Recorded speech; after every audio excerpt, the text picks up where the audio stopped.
ఏం పేరు నీ పేరు? నా పేరు శివాని అండి. నేను ఫైనల్ ఇయర్ బయోటెక్నాలజీ చదువుతున్నాను. మేము 6th డే అండి మేము స్టార్ట్ చేసి. నిన్న మార్నింగ్ 10 o'clock నుంచి ఈవినింగ్ 8-9 అయింది. 8-9 అయింది. 8-9 అయినా కానీ మా వైస్ ప్రిన్సిపల్ గారు 8 o'clockకి మా ముందు నుంచి వెళ్ళి కూడా ఇంతమంది ఇక్కడ కూర్చుంటాం. అమ్మాయిలు 8-9 వరకు కాలేజ్లో కూర్చోవడం అనేది కరెక్ట్ కాదండి. సెక్యూరిటీ లేదు, వాళ్ళకి సెక్యూరిటీ లేదు. మరి అదంతా తెలిసి కూడా మా వీపీ గారు మా ముందు నుంచే వెళ్ళి మరి రేపు చేసుకోవచ్చు కదా, రేపు మాట్లాడుకోవచ్చు కదా అని చెప్పకుండా మా ముందు నుంచే వెళ్ళిపోవడం, ఆ మొండి వైఖరి అయితే మేము కఠినంగా మాట్లాడుతున్నాము. మరి ఇంకొకటి ఏంటంటే సెకండ్ ఇయర్స్ ఉన్నారండి. సెకండ్ ఇయర్స్ 217 members అప్లై చేసుకున్నారు. 217లో 120 members హాస్టల్ వచ్చింది. మరి మిగతా వాళ్ళందరూ ఎక్కడ ఉంటారు?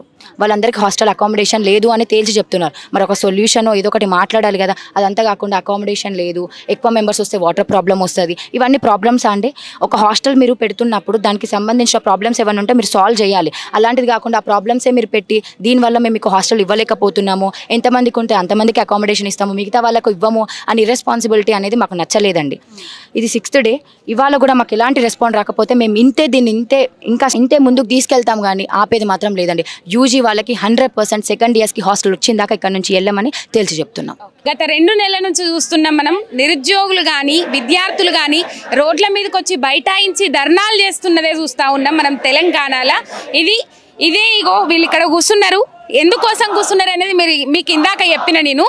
అప్పుడు 100% హాస్టల్స్ ఇస్తామని చెప్పిండ్రు యూజీ విద్యార్థులకు. ఇప్పుడు మళ్ళీ 50-50 జీవో చూపెట్టి 50-50 అని చెప్పేసి ఆ 50-50 ప్రకారమే ముంగడికి పోతామని చెప్పేసి వీళ్ళు 6 రోజుల నుంచి, అంటే ఆ మాటలను వాళ్ళు ఖండించి 6 రోజుల నుంచి ఇట్లనే ఇక్కడనే బైఠాయించి నిన్న కూడా చూసినాం టార్చి లైట్లతో మరి నైట్ ధర్నాలు చేసిండ్రు. వీ వాంట్ హాస్టల్స్ అని వాళ్ళు ఆవేదన వ్యక్తం చేస్తూ ఉన్నారు. వైస్ ప్రిన్సిపల్ ఇక్కడ నుంచే పోయిందట కానీ వీళ్ళని చూడలేదంట, పలకరియలేదంట, కనీసం వీళ్ళ వైపు మర్రి కూడా లేదట.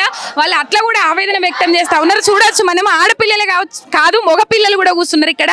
వాళ్ళ డిమాండ్స్ ఏంటి, వాళ్ళది కోసం ఇక్కడ కూర్చోవాల్సిన పరిస్థితి అనేది ఒకసారి అడుగుదాం. తమ్ముడు హర్ష ఏడికెళ్ళి వచ్చినావు? గోదావరి. ఏం చదువుతున్నావు? ఇప్పుడు BSc MSc second year electronics. ఏంది అసలు డిమాండ్స్ ఏంది? ఎందుకు కూర్చున్నారు ఇట్లా రోడ్ మీద? మాకు ఇవ్వాల్సిన 100% యూజీ గర్ల్స్ హాస్టల్ మాకు ఇవ్వకుండా సగం పీజీకి ఇచ్చి యూజీ వాళ్ళు కొందరిని బయట ఉండేలాగా చేసిన ప్రిన్సిపల్ మీద మేము ధర్నా చేస్తున్నాం. 100% మా యొక్క యూజీ హాస్టల్ యూజీ విద్యార్థులకు చెందే వరకు ఈ ధర్నా అనేది ఆపేది లేదు, తిరిగి వెనక్కి వెళ్ళేది లేదు. అంటే బాయ్స్ కూడా ఉందా? ఓన్లీ గర్ల్స్ కోసమేనా పోరాటం? Only girls. UG girls hostel అనేది 100% వాళ్ళకి కేటాయించలేదు. వాళ్ళకి కేటాయించేదాకా ఈ నిరసన అనేది కొనసాగుతూనే ఉంటుంది. అంటే మీరు ఇంట్లోనే ఉంటారా లేకపోతే మీరు కూడా ప్రైవేట్ హాస్టల్స్ ఉంటారా బయట? మేము కూడా కాలేజ్ హాస్టల్. కాకపోతే వాళ్ళ కోసం ఈ పోరాటం ఇక్కడ, వాళ్ళకి సపోర్ట్ గా, వాళ్ళకి మద్దతుగా. ఎన్ని రోజులు అవుతుంది ధర్నా చేయబడి? ఇవాళ 6వ రోజు. 6వ రోజు నుంచి ఎవరైనా నచ్చిరా, ఎవరైనా మాట్లాడిరా? అంటే మొన్న ఒక్కనాడు వైస్ ప్రిన్సిపల్ ఒక్కడు వచ్చేసి 4th డే వచ్చి వారు మాట్లాడేళ్ళు కానీ అది ఎంతవరకు కూడా ముగించలేదు. అతను మాకు ఒక ముగింపు అనేది పలకలేదు. ఎవ్వరు రాలేదు, ఏం జరగలేదు. మీడియా మిత్రులే మాకు మద్దతు పలుకుతారు కానీ ఎటువంటి వారు వస్తలేరు, మాకు ఏం చేస్తలేరు. మొన్న రోడ్ ఎక్కినాడు పోలీసులు వచ్చేసి మీరు అలా రోడ్ ఎక్కద్దు, మీరు ఏమన్నా ఉంటే కాలేజీలో చూసుకోవాలని చెప్పారు తప్ప మాకు మాత్రం పరిష్కారాన్ని చూపించింది అయితే అసలు లేదు. అంటే ఇంట్లోకి వెళ్ళి బయటికి రావద్దని చెప్పేసి మీకు ఇక్కడనే ధర్నాలు చేసుకురు కానీ రోడ్ ఎక్కద్దు అంతే తప్ప మాకు పరిష్కారాన్ని ఇచ్చి మాకు క్లాసులకు పోయేదైతే లేదు. ఇక్కడనే కూర్చొని చేసుకోవాలి కానీ రోడ్డు వాళ్ళకి ఇబ్బంది, అంటే మా ఇబ్బంది పట్టించుకుంటలేరు వాళ్ళు, కేవలం వాళ్ళ ఇబ్బంది వాళ్ళే పట్టించుకుంటారు.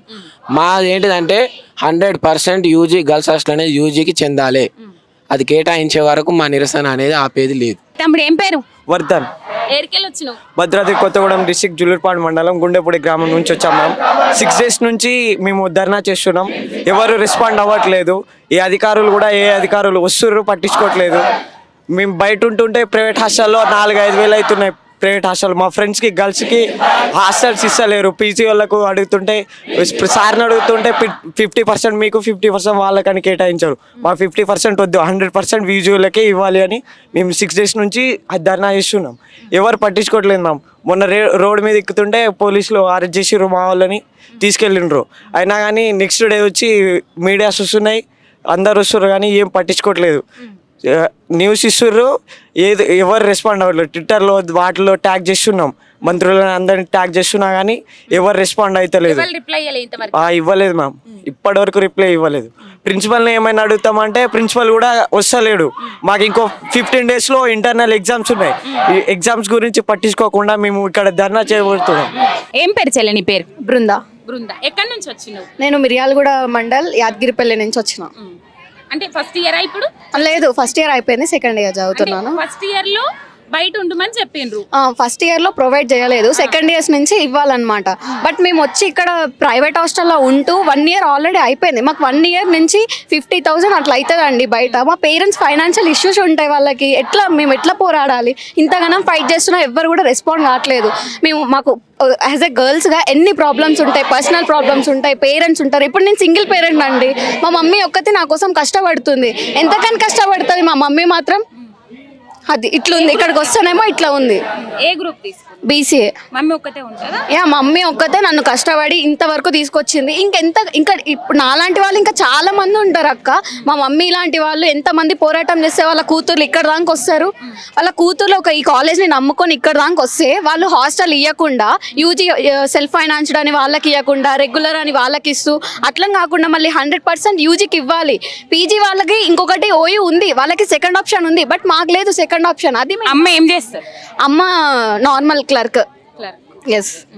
అంటే నెలకి ఎంత కట్టాలి మీరు బయట ఉంటే హాస్టల్ ఫీజు? నెలకి బయట ఉంటే 6,000 అట్లా అవుతుంది మాకు. అంటే దాని నుంచి చూసుకుంటే 1 yearకి మాకు ఒక 50,00,000 అవుతుంది. ఇప్పుడు 3 years కలిపి మేము బయట ఉండాలంటే మాకు ఎట్లా? మాకు ఫైనాన్షియల్ ఎట్లా తీసుకుంటారు? మాకు సింగిల్ పేరెంట్స్, మేము మా మమ్మీ ఒక్కతే ఉంటుంది. ఇప్పుడు నాలాంటి వాళ్ళు ఎంతో మంది ఆడబిడ్డలు ఇక్కడ ఉన్నారు. మేము నిన్న నైట్ 9 వరకు ఇక్కడే ఉండి పోరాటం చేసినాము, ఒక్కరు కూడా రెస్పాన్స్ కాలేదు. ఎంతమంది ఆడవాళ్ళకి ఎంత పర్సనల్ ప్రాబ్లమ్స్ ఉంటాయి. ఒక ఆడామగా చెప్తున్నా, ఎంతమంది పర్సనల్ ప్రాబ్లమ్స్ ఫేస్ చేసుకుంటా ఇక్కడ వచ్చి ఉంటున్నారో మాకు తెలుసు. మేము ఇంత కష్టపడి తినకుండా నిరాహార దీక్ష చేసుకుంటే ఇక్కడ చేస్తున్నాము. ఎవరైనా పట్టించుకుంటురా? మొన్న రోడ్డు ఎక్కినాము, నిన్న ఇక్కడ చేసినాము. ఇది 6th day మేము చేయడం. ఎవరైనా వచ్చి మాట్లాడుతున్నారా? మాకు రెస్పాన్స్ ఇస్తున్నారా? అది మాకు కావాల్సింది. ఎవరైనా రెస్పాండ్ కావాలి, మాకు కూడా గవర్నమెంట్ నుంచి మాకు రెస్పాన్స్ ఇవ్వాలి. ప్రిన్సిపల్ సార్ రెస్పాండ్ అవ్వాలి, మాకు సొల్యూషన్ చూపియాలి. అదే మాకు కావాల్సింది. ప్రిన్సిపల్ ఏం మాట్లాడిండు? కనీసం మాట్లాడిండు మాతో. అంటే ఇక్కడ వచ్చి ఒక 4th day రోజు అట్లా వచ్చి జస్ట్ ఏంటి అసలు మాకు సొల్యూషన్ చెప్పలేదు. ఆయన చెప్పలేదు, ఎక్కడి వరకు ఉంది అక్కడి వరకే చెప్పి వెళ్ళారు అంతే. మాకు సొల్యూషన్ ఇంకో మీకు ఇట్లా ఇస్తా, మేము ట్రై చేస్తామని కూడా చెప్పలేదు. అక్కడ కెపాసిటీ ఉంది, కెపాసిటీ లేదు, అట్లనే మాట్లాడుతున్నారు తప్ప మేము ఇస్తాము, మీకు పక్కా ఇస్తాము అనేది చెప్పట్లేదు మాకు. అంటే కెపాసిటీ అంటే ఏంది అసలు? అంటే కెపాసిటీ అంటే రూమ్ అకామిడేషన్ ఎంత ఉంటే, అంటే మీకు యూజీ విద్యార్థులకు ఇవ్వాల్సిన పీజీ విద్యార్థులకి ఫస్ట్ యూజీ విద్యార్థుల మొత్తం అయిపోయిన తర్వాతనే అప్పటికే మన ఉంటేనే పీజీ వాళ్ళకి ఇవ్వాలి. అంతేగాని పీజీ వాళ్ళకి తీసుకొచ్చి యూజీ వాళ్ళకి తీసుకొస్తే ఎట్లా? మేము ఎక్కడ ఉండాలి? మేము ఎక్కడున్నా? పీజీ వాళ్ళకి సెకండ్ ఆప్షన్ ఉంది కానీ మాకు లేదు. నాలాంటి ఆడబిడ్డలు చాలా మంది ఫేస్ చేస్తున్నారు ఈ ప్రాబ్లం. ఇది మాకు వచ్చేంత వరకు మేము పోరాడుతూనే ఉంటాము. ఎక్కడి వరకు పోతే అక్కడి వరకు పోతూనే ఉంటుంది. గవర్నమెంట్ ఏం డిమాండ్ చేస్తున్నారు? మాకు 100% మా యూజీ వాళ్ళకి, గర్ల్స్కి ఇవ్వాలి, హాస్టల్ ఇవ్వాలి. అదే మేము డిమాండ్ చేస్తున్నాము.